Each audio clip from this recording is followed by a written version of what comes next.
Olá, queridos e amados irmãos, mais uma vez eu, Pastor Medeiros, preparei mais um esboço de pregação. Fiquei aí, eu creio que mais de um mês sem postar vídeo por alguns motivos, por força maior, mas graças a Deus estamos de volta aí para poder te ajudar aí, você que é um pregador iniciante, você que tem dificuldade de preparar os seus esboços. Preparei aqui um sermão, um esboço bem básico, com 4 tópicos, mas completinho, sobre o endemoniado em Gadara. Se esse tipo de conteúdo será relevante para você, verifique se você ainda não é inscrito no nosso canal, se inscreva, deixa aquela curtida, compartilhe esse vídeo para que mais pessoas também possam ser alcançadas pela palavra de Deus. Bom, vindo para a tela do nosso computador, temos aqui o tema e o texto básico. Olha o tema: da prisão à missão. O poder libertador de Jesus em Gadara. O texto base, Marcos capítulo 5, versículo do 1 ao 20. Como é muito extenso a história, deixei aqui como observação, ler todo o texto. Olha, já vou dar uma dica, esse tipo de sermão dá para você pregar no culto de missões. Dá para você pregar no culto missionário, por aquilo que o Senhor Jesus fez na vida deste homem. Olha só o tema, né? Da prisão à missão. Após fazer a leitura do texto, você apresentar para o seu público o tema da mensagem, fazer a leitura do texto, porque você leu todo o texto, claro, você vai iniciar a mensagem dando uma pequena e rápida introdução. Olhem só a introdução. Jesus acabara de acalmar a tempestade. Está no capítulo 4, desde o verso 35 ao 41. A verdadeira tempestade estava dentro de um homem, o endemoniado gadareno. Esse texto mostra o poder de Jesus sobre as trevas e a restauração completa do ser humano. Onde ninguém queria ir, Jesus foi. Onde ninguém podia libertar, Jesus libertou. Olha como é forte a introdução. Após a introdução, é importante fazer um pequeno comentário do contexto histórico. Gadara fazia parte da Decápolis, 10 cidades gentílicas sob a influência grega, região de criação de porcos, impuro segundo a lei judaica.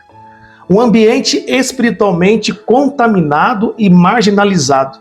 Jesus atravessa o mar para alcançar um só homem. Olha só como isso aqui é importante no culto de missões. Olha o amor de Cristo. Atravessou o mar, enfrentou a tempestade por causa de uma vida. Mais vale uma alma salva do que o mundo inteiro perdido, né? Vamos então para o tópico de número 1. A tempestade antes da libertação. Versículo 35 ao 41 do capítulo 4 de Marcos.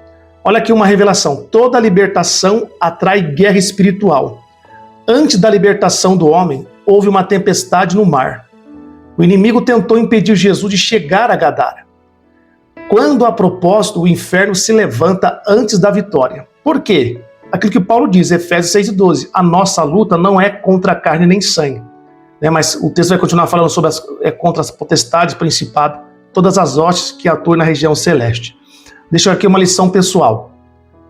Se o vento está forte, é porque o destino é grande. A tempestade é o prenúncio da libertação, que está por vir. Então pode observar nesse primeiro tópico que eu coloquei aqui nesse esboço.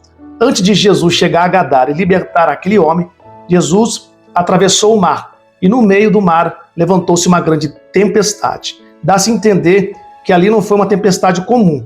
Não foi da força da natureza. Foi os próprios demônios que provocou aquela tempestade, pela expressão que Jesus, a acalmar aquela tempestade, Jesus fala assim: mar, cala-te, né, vento, cala-te.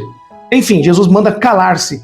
Da mesma forma que ele mandou também, quando ele expulsou alguns demônios e outros contextos históricos da Bíblia Sagrada, ele mandou o demônio calar-te. Então, não era uma simples tempestade. Ali foi os próprios seres espirituais das trevas que se levantaram.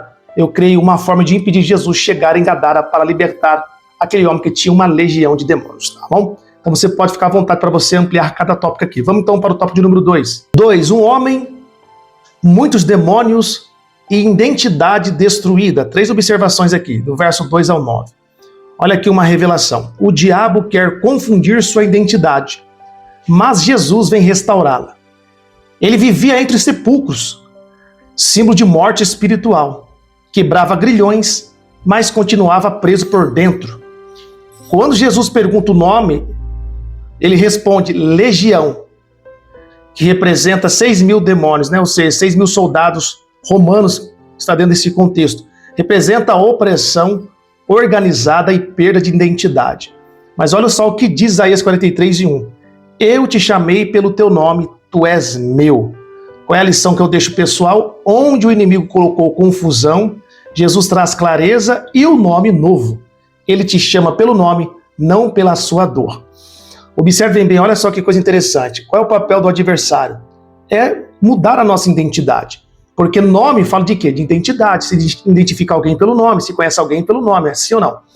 Quando Jesus pergunta qual é o seu nome, naquela legião de demônios, aqueles demônios que estavam dentro do homem, ele respondeu o quê? Os demônios respondeu, legião porque somos muito. Ou seja, olha só, em vez de talvez expressar o nome do rapaz, mas os demônios se expressam dando o nome de legiões. Então observem bem que aí há uma mudança de identidade, né? Parece que o nome desse homem se perde diante daquela situação e agora o inimigo coloca o nome de legião, que está fazendo parte da vida deste homem. Mas Jesus, quando chega, ele renova, restaura novamente o nome que foi confundido ou destruído pelo próprio adversário. Esse é o papel dele, degredir a nossa identidade, que é algo muito importante que nós temos que preservar cada dia que passa. Sendo assim, vamos para o tópico de número 3. 3. O confronto do poder quando o inferno se prostra, versos 6 ao 13. Olha aqui uma revelação. Até os demônios reconhecem a autoridade de Cristo. O homem corre e se prostra diante de Jesus. O inferno se rende ao nome acima de todo nome. Os demônios pedem permissão. Não tem poder sem autorização divina. Isso é muito importante. Os porcos representam a natureza impura sendo destruída no mar. Né, que os porcos ali foram precipitados dentro do mar. Colossenses 2:15 deixa uma referência, despojando os principados e potestade, os expôs publicamente. Lição pessoal que eu deixo é, nenhuma força maligna tem domínio sobre quem tem Cristo dentro.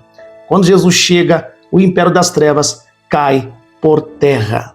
Eu vejo nesse tópico de número 3 o confronto do poder quando o inferno se prostra. Então, quando Jesus saiu do barco, colocou a planta dos pés no solo, na mesma hora aquele homem se prostra. Mas observem bem que até os demônios, eles reconhecem a autoridade de Jesus Cristo, porque infelizmente, na realidade, os demônios são criaturas.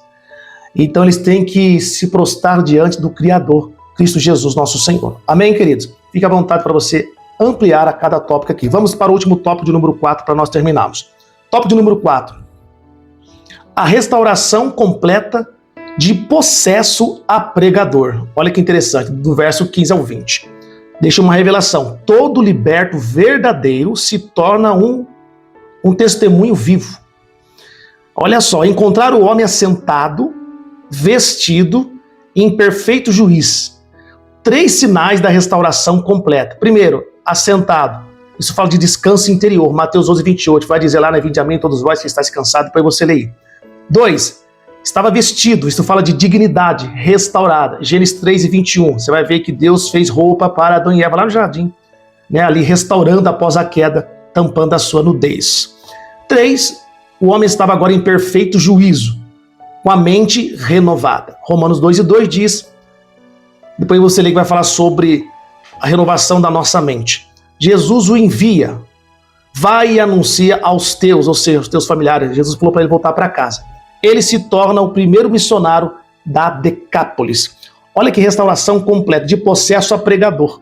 Então você consegue observar que ele andava nu, diz a Bíblia, ele não tinha juízo nenhum, falava coisa com coisa, estava totalmente, a sua mente totalmente pervertida, perturbada, sem noção, não tinha noção do que estava fazendo, estava dominado por aquela legião de demônios.